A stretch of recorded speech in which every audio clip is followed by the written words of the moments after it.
आज मैं आपको LP CBT 2 2 मई का रिव्यू फर्स्ट शिफ्ट का दे रहा हूँ। पहले देखेंगे विज्ञान। विज्ञान से क्वेश्चन कहाँ कहाँ से आए। पहला चैप्टर आपका रहा विद्युत। विद्युत से करीब 10 क्वेश्चन आए हुए थे। बस यही सवाल थे। P बराबर V²/R, P बराबर VI, P बराबर I²R। तो इस चैप्टर को आपको अच्छे से पढ़ के जाना है, जिनका पेपर 6 मई को होने वाला है। ठीक है, तो विद्युत से बहुत सारे क्वेश्चन आए थे। उसमें ये भी क्वेश्चन थे प्रतिरोध वाले सवाल, श्रेणी क्रम भी था, समांतर क्रम भी था, बढ़िया क्वेश्चन थे। और ये फार्मूला V बराबर IR, इससे भी लगातार क्वेश्चन थे, करीब 2-3 क्वेश्चन इससे भी थे। ठीक है भाई। उसके बाद आपको चैप्टर पढ़ना है ऊर्जा। ठीक है, ऊर्जा वाले से करीब 3-4 क्वेश्चन लगातार थे, कोई क्वेश्चन कठिन नहीं थे। यही था यांत्रिक ऊर्जा। यांत्रिक ऊर्जा बराबर क्या होता है, स्थितिज है प्लस यही वाले। तो एक यांत्रिक ऊर्जा से लगातार क्वेश्चन था, 2-3 क्वेश्चन थे मैंने देखा। उसके बाद पर्यावरण, पर्यावरण से भी क्वेश्चन लगातार थे, 2-3 क्वेश्चन पर्यावरण से भी थे। जैसे पर्यावरण से क्वेश्चन एक था उत्पादक के बारे में, कौन अपना खाना स्वयं बना लेता है, उत्पादक के बारे में क्वेश्चन था। उसके बाद और क्वेश्चन इससे सूर्य के बारे में क्वेश्चन था, कौन सा प्राचीन काल से ऊर्जा का प्रमुख स्रोत रहा। इस तरह क्वेश्चन लगातार इससे भी थे। उसके बाद आ जाओ नंबर 3 चैप्टर, जैसे कि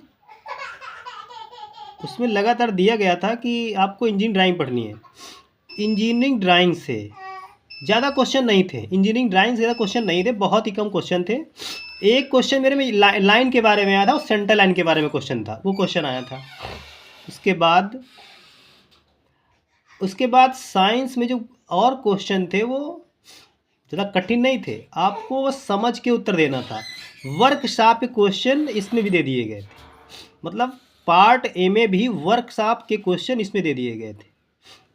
ठीक है भाई। उसके बाद आ जाते हैं मैथ की बारी। मैथ तो बिल्कुल इजी था। मैथ से 2 क्वेश्चन आपके वर्क एंड टाइम से, 2-3 क्वेश्चन प्रतिशत से थे। 2 क्वेश्चन तो बिल्कुल इजी थे, आपको जोड़ना था। और एक क्वेश्चन ऐसा भी था कि किसी संख्या का 2/3 उसके 3/5 से इतना अधिक है तो संख्या क्या होगी। इस तरह के क्वेश्चन इसमें लगातार थे। उसके बाद एक क्वेश्चन चक्रवृद्धि साधारण ब्याज से भी था, उसमें समय दिया हुआ था, उसके पूछा था कि इतने दिन बाद राशि क्या हो जाएगी, मतलब मिश्रधन पूछा था उसमें। तो इस तरह के भी क्वेश्चन इसमें थे मैथ में। मैथ इतना कठिन नहीं था। एक क्वेश्चन ट्रिग्नोमेट्री से भी था, कुछ करके था, लेकिन थोड़ा सा वो हार्ड क्वेश्चन हमें लगा, हमने उसको नहीं किया था। उसके बाद मैथ में और भी चैप्टर क्वेश्चन थे, सरलीकरण से 1-2 क्वेश्चन थे। उसके बाद चैप्टर कौन सा है, सरलीकरण क्वेश्चन था, लगातार सरलीकरण से क्वेश्चन थे। उसके बाद जैसे हमारा चैप्टर आता है कौन सा, अरे अब याद नहीं आ रहा है, उस समय मैंने तो याद कर लिया था। अब रीजनिंग की बात करते हैं। रीजनिंग तो क्वेश्चन इजी ही थे, ज़्यादा कठिन नहीं थे। केवल 4 क्वेश्चन जो बैठक से आए थे, बैठक के क्वेश्चन बढ़िया लेवल के थे। बैठक में 1-2 क्वेश्चन सर्कुलर से थे, 2 क्वेश्चन, एक क्वेश्चन लाइनर से था, उसमें 2 लाइन दी थी, आमने सामने बैठाना था, 4 इसमें 4 इसमें। और एक क्वेश्चन ऐसा था कि सोमवार से लेकर ऐसा रविवार तक दिन थे, इसमें कोई काम ऐसे करता है, कोई सोमवार को परीक्षा देता है, कोई रविवार को परीक्षा देता है, इस तरह के क्वेश्चन करके बनाया था क्वेश्चन। तो 4 क्वेश्चन सेटिंग अरेंजमेंट से थे। उसके बाद एनालॉजी से क्वेश्चन था कि मतलब पूछ रहा था इनमें से कौन सा अलग है, ठीक है। तो इनमें करीब 3 क्वेश्चन इसी से थे। और जो जो पैटर्न उसने टेक्नीशियन में किया था वही पैटर्न इसमें भी उसने फॉलो किया था। कुछ क्वेश्चन जस्ट मुझे टेक्नीशियन वाले ही लगे क्योंकि मैंने टेक्नीशियन का भी एग्ज़ाम दिया था। तो कुछ रीजनिंग में क्वेश्चन टेक्नीशियन वाले, कुछ आरपीएफ एसआई आरपीएफ कांस्टेबल में भी कुछ उस तरह के थे। 2 क्वेश्चन तो बिल्कुल वैसे ही थे ऐसा आरपीएफ कांस्टेबल में थे क्योंकि मैंने कांस्टेबल भी एग्ज़ाम दिया था। तो रीजनिंग पिछला रिव्यू भी पिछला ही आ रहा है जैसा पिछला आ रहा था, लगातार उसी तरीके का रीजनिंग आया है, ठीक है भाई। तो ओवरऑल पेपर उतना हार्ड नहीं आ रहा है जितना बनाया जा रहा था। पेपर ठीक ठाक ही आ रहा है, उतना कठिन नहीं ना उतना हार्ड। जिसने पढ़ा है इन चीज़ों को ठीक से पढ़ा है।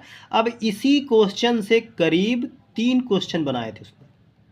पूछा था इसमें कौन इसके बराबर, कौन सा ऊर्जा के बराबर नहीं है, ठीक है भाई। P बराबर स्क्वायर, P बराबर वी आई, P बराबर ये सब इसी दिया था उसने। एक था इसमें जो नहीं था, ये बना दिया था। एक क्वेश्चन ये था कि वो था 3.6 × 10⁻⁶ जूल वाला क्वेश्चन था, 1 किलोवाट घंटा बराबर, ये वाला भी क्वेश्चन था। इसमें तापमान से क्वेश्चन थे, ठीक है। तो साइंस का लेवल जैसा आपने टेक्नीशियन में पढ़ा था वैसा ही क्वेश्चन था। आ जाए पार्ट बी पर। पार्ट बी थोड़ा सा हार्ड ही था। पार्ट ए में मैंने 88 अटेम्प्ट किया है, ठीक है। उसके बाद पार्ट बी की बात करते हैं। तो पार्ट जो बी है उसमें मैंने 62 किया है। पार्ट बी आपने कितना क्वेश्चन पढ़ा है, किस तरह क्वेश्चन से पढ़े हैं, उस तरह क्वेश्चन आ रहे थे।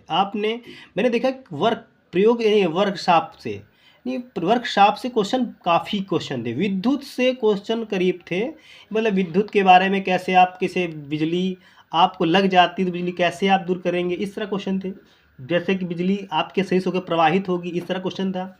एक क्वेश्चन था कि जो शीशा बैटरी होती है उसमें कौन सा अम्ल प्रयोग किया था, सल्फ्यूरिक अम्ल, ये वाला भी क्वेश्चन था। पार्ट बी में 3-4 क्वेश्चन मैथ के लिए थे। उसने एक क्वेश्चन पूछा था साइन थीटा बराबर 3/4 तो कॉस थीटा बराबर क्या होगा, ऐसा क्वेश्चन भी था उसमें।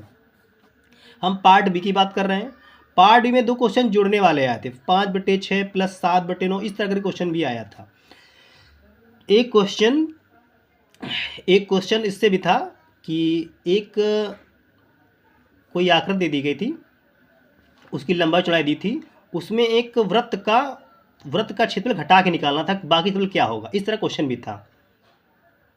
तो क्वेश्चन अच्छे ही आ रहे थे, उतने सरल भी नहीं थे। आप जो पढ़ा होगा इसने कॉन्सेप्ट से बिल्कुल क्वेश्चन वैसे ही आ रहे थे। तो ओवरऑल मेरा 82 मैंने पार्ट ए में किया है, पार्ट बी में 62 किया है। वैसे तो मेरा हो जाना चाहिए। और जिन भाई को लगता है कि उनका एग्ज़ाम है तो हमारे रिव्यू को देख कर जाएंगे और कमेंट करेंगे बाद में कि रिव्यू से क्वेश्चन कैसे क्या क्वेश्चन वही आए हैं जो मैंने बताए हैं, और आपको हमारा रिव्यू कैसा लगा बाद में कमेंट भी करना है, ठीक है भाई। ओके भाई, जय हिंद।